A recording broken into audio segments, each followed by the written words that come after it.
Hello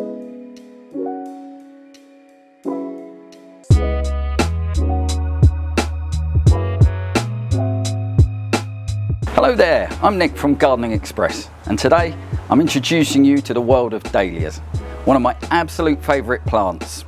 As you can see from the packets, they're loud, they're brash, they're showy, but if you want impact in your garden, these are the guys for you. I absolutely love them. They can be a little bit of a Marmite type plant for people, but I think these days more and more people are really valuing that they're showy, they really add some drama and are dramatic in your garden. For me, they're an absolute must. I like to use dahlias in a range of ways. I'll put them in pots and containers, but I also like to grow them in the ground in what I call a mixed border with just loads of other plants. And I really don't care about looking for tasteful colour combinations. I want clashes, I want bright, I want vibrancy, and that's what dahlias give me. Now, when it comes to a dahlia, unfortunately, this is how you tend to start. They come in a tuber form most of the time, although you can buy them if somebody's already grown them for you. Gardening Express sell them in this form. But for me, the real joy and excitement comes from getting hold of tubers, which are what I'm showing you here, an ugly alien little looking creature. Growing these on, initially I tend to grow them on indoors somewhere, so on a warm windowsill in your house, in a shed can even make a start. If you're lucky enough to have a greenhouse or something like that, then so be it, you can use those as well. But this is the starting point for us. They can look intimidating, but it's as easy as putting this little object into a pot, covering it with some compost, and away you go.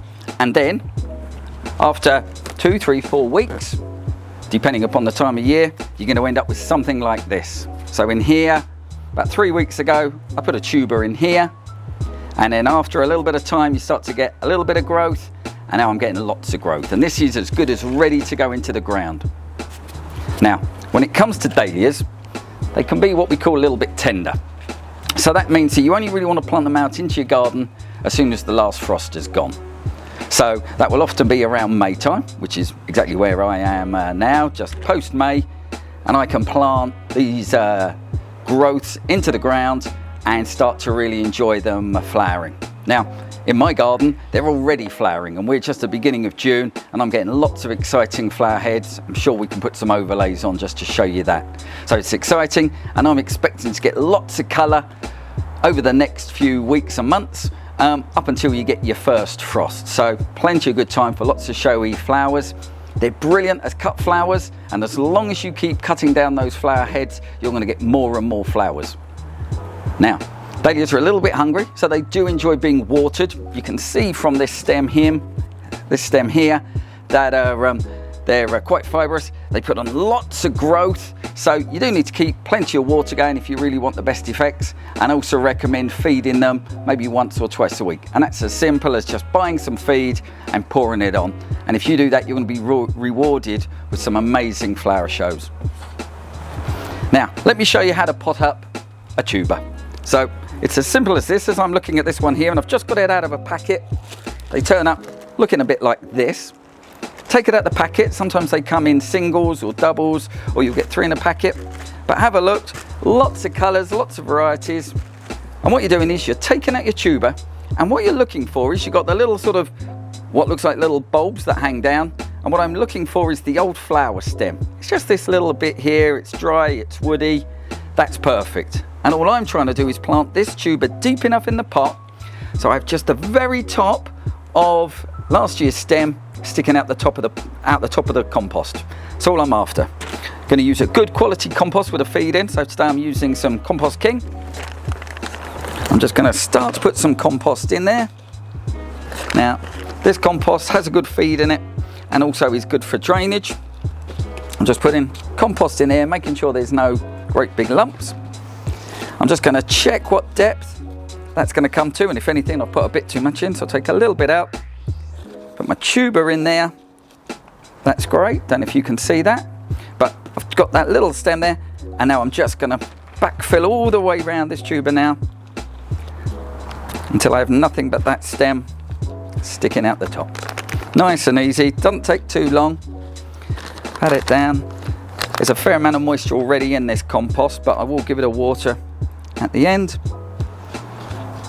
firm it down a little bit more, and then I think we are as good as there. Now, one thing you need to do if you're buying a few, and I recommend growing in clumps. I like it when I get a real mixture of combinations of different colours. Like I said, I like a bit of a clash. Not the most tasteful thing for a lot of people, but like I said, I like that vibrancy. Then a little bit more. You've got to remember to put a label into these, because once they're all in their pots, you're not going to remember what they are. So for me, that would be absolutely fine. Lots of compost in there, lots for the tuber to work with, and just that little stump just poking out the top. Put a label in that, and then I would expect start seeing some growth at this time of year very, very quickly, certainly over the next 10 days or so, and then very quickly from there, I'm going to be ending up with something like this in only 2-3 weeks, and then I'll be putting that into the ground. Now, the reason I like to grow them in a pot, because you could think, well, why don't I just plant this straight into the ground now, is that dahlias do have a little bit of a reputation of being a favourite for your slugs and snails, and I believe that's true, certainly my experience. But here's the thing, the slugs do not like to eat these as their foliage becomes a little bit more mature. So by growing it in a pot first and then planting that into the ground after a few weeks, I find that I don't get anywhere near the same amount of slug damage. You can also, around your pots, put some copper tape. Some people do that if you want to really protect them as well. If you're doing that, if you're putting one of these into your house, or you've got a decent shed, then I think you'd be fine without it. But some people you'll see would put a bit of copper tape round, which again, the slugs aren't meant to like. But if you're growing it in a pot anyway in this fashion and then planting into the ground, I don't think you're going to have too many problems. I do find the odd leaf will get a bit of a munch, and certainly in my border, you might be able to see it in the background there, I've got a few leaves that are munched, but I don't mind that too much. I think that's all part of the fun of gardening. But there you go. These little things here, ugly looking little alien formed tubers.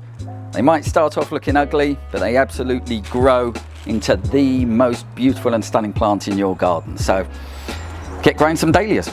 Thank you for watching. I'm Nick from Gardening Express. If you've enjoyed watching this today and learnt something, then please like and subscribe. We always appreciate that. Then we can keep producing lots of new content for you. And also, please visit our Knowledge Hub, where we try to put as much growing information on there and try to be as helpful as we can, so that your garden really does become an absolute jewel for you and something that you can enjoy during the year. Thanks for watching. Hope to see you again.